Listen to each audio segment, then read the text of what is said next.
কথার মাধ্যমে মানুষের মন জয় করা যায়, আবার মানুষকে আঘাতও করা যায়। তাই কথা হওয়া উচিত মানুষের মন জয় করার জন্য, আঘাত করার জন্য নয়। যদি জীবনে একটা ডিলিট বাটন থাকতো, যা চাপতেই কিছু স্মৃতি, কিছু অনুভূতি মুছে যেত, কিছু মানুষকে ডিলিট করা যেত, তাহলে দেরি করতাম না। সময় থাকতে যাকে মূল্য দেবে না, সময় ফুরালে তার নাগাল আর চাইলেও পাবে না। কারণ আত্মসম্মান সবারই আছে। যদি সময়ের সাথে সাথে ভালোবাসা কমতে থাকে, তাহলে বুঝতে হবে সেটা কখনোই ভালোবাসা ছিল না, সেটা ছিল ক্ষণিকের ভালো লাগা মাত্র। কুকুর পুষলে মডার্ন, আর গরু ছাগল পুষলে কেউ ভূত। যারা এটা ভাবেন তারা দয়া করে কুকুরের দুধের চা খান। বাবার পেশা নিয়ে লজ্জিত হলে তোমার শিক্ষার ঘাটতি আছে। সব শেষ বলতে কিছু হয় না। মনে রাখবে, ঝরে পড়া ফল থেকেও অনেক সময় নতুন গাছের জন্ম হয়। বাড়ি ফিরে সবার প্রথমে প্রশ্ন, মা কোথায়? হতে পারে মায়ের সাথে কোনো কাজ নেই, কিন্তু দেখার পর আলাদা একটা শান্তি আসে, যেটা বলে বোঝানো যাবে না। মনে রাখবেন, গলা জড়িয়ে ধরলেই সবাই বন্ধু হয় না। মায়া জিনিসটা খুবই মারাত্মক, তবে চেহারার মায়ার থেকে কথার মায়া আরো বেশি মারাত্মক। টাকাই এখনকার দিনে সবচেয়ে গুরুত্বপূর্ণ। টাকা থাকলে বন্ধুত্ব, ভালোবাসা, পরিবার সবই তোমার পাশে থাকবে। শুনতে খারাপ লাগলেও এটাই বাস্তব। যাদেরকে আমরা সবচেয়ে বেশি গুরুত্ব দিয়ে থাকি, একটা সময় তাদের কাছেই গুরুত্বহীন হয়ে থাকি। দূরত্ব কোনো সম্পর্ক ভাঙেনি, কিন্তু নীরবতা অনেক সম্পর্ক ভেঙে দিয়েছে। জীবন অভিজ্ঞতা থেকে বলছি, যত একা থাকবেন তত ভালো থাকবেন। সব ইচ্ছা কি আর পূরণ হয়? মাঝে মাঝে অপূর্ণতা নিয়েও বাঁচতে হয়। ১ মিনিট লাগে কাউকে জানার জন্য, ১ সেকেন্ড লাগে কাউকে ভালোবাসার জন্য, আরেক জীবন চলে যায় কাউকে ভুলে যাবার জন্য। বিবাহিত জীবনে শারীরিক দূরত্বের থেকে যদি মানসিক দূরত্ব বেশি হয়ে থাকে, তবে তার অর্থ এই যে আপনি আপনাদের বিবাহিত জীবনে একজন অসুখী মানুষ। কত মানুষ মুখের উপর কত কিছু বলে দেয়, কত আঘাত করে, অথচ আমি ভাবি, কিছু বললেই মানুষটা কষ্ট পাবে না তো? একদিন হঠাৎ করে কিছু চাওয়া অপূর্ণ রেখে চলে যাব না ফেরার দেশে।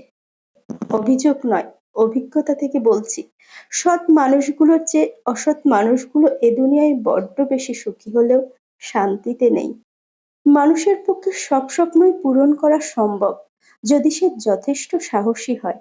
মানুষ নিজেকে যত বেশি চিনতে থাকে, ভিড় থেকে তত বেশি দূরে সরে যায়।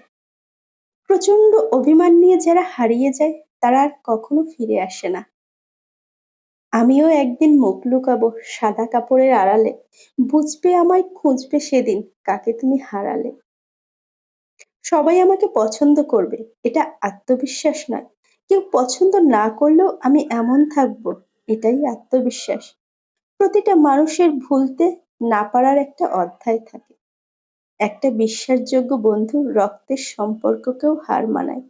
আমার দুঃখগুলো তাকে স্পর্শ করতে পারে না, এটা ভেবেই আমার বেশি দুঃখবোধ হয়। মানুষ তখনই স্থির হয়ে যায় যখন সে জেনে যায় সে যা চেয়েছে তা কখনোই পাবে না। জীবনে কিছু জিনিস ফিরিয়ে আনা যায় না, যেমন ফেলে আসার সময়, বলে ফেলা কথা, হারিয়ে যাওয়া বিশ্বাস, আর থেমে যাওয়া নিঃশ্বাস। অধিকার কেড়ে নেওয়া মানুষটা কখনোই অধিকার হারানোর মানুষটার যন্ত্রণা বুঝতে পারে না। ভালো হয়ে থাকাটা কঠিন কিছু না, কিন্তু অনেক খারাপের মাঝে ভালো হয়ে থাকাটা খুবই কঠিন। বেঁচে থাকা আর ভালো থাকা এক নয়। সুদিন আসবে সেই আশায় আমরা দুর্দিনেও বেঁচে থাকি। ভালো থাকার জন্য অনেক টাকা কড়ি, গাড়ি বাড়ির প্রয়োজন হয় না। মনের মতো একজন জীবন সঙ্গী যথেষ্ট। নিজের মনের সব ধরনের খারাপ জিনিস বের করে দিলেই সবকিছু অর্জন করা সম্ভব। মাঝে মাঝে মানুষের মন খারাপের পিছনে এত বেশি কারণ থাকে যে মানুষ নিজেও বুঝতে পারে না কোন কারণে সে এত বেশি কষ্ট পাচ্ছে। পৃথিবীর সব থেকে বড় কষ্ট, যার নাম মায়া। পুরুষ বাঁচে অন্যের জন্য। পুরুষ কখনো সফল হতে চায় মা বাবার জন্য, কখনো প্রিয় মানুষকে পাওয়ার জন্য, কখনো খেটে মরে স্ত্রী সন্তানের জন্য। যখন নিজের জন্য বাঁচতে চায়, তখন আর সময় থাকে না। আপন অনেক ছিল, কিন্তু যখন আমি পিছনে তাকিয়ে দেখেছি, তখন ছায়াটাই আমার সাথে ছিল। স্বাদ ছেড়ে দিলে শরীরের লাভ, বিবাদ ছেড়ে দিলে সম্পর্কের লাভ, আর চিন্তা ছেড়ে দিলে জীবনের লাভ। যে দোষ করে ক্ষমা চায় সে খুব সাহসী, যে প্রতিশোধ না নিয়ে ক্ষমা করে দেয় সে শক্তিশালী, আর যে সব ভুলে যায় সে মহাসুখী। আজ তবে এ পর্যন্ত। ভিডিওটি ভালো লাগলে প্লিজ একটা লাইক করবেন। চ্যানেল নতুন হয়ে থাকলে সাবস্ক্রাইব করার অনুরোধ রইল। ভিডিওটি শেষ পর্যন্ত দেখার জন্য সকলকে অসংখ্য অসংখ্য ধন্যবাদ।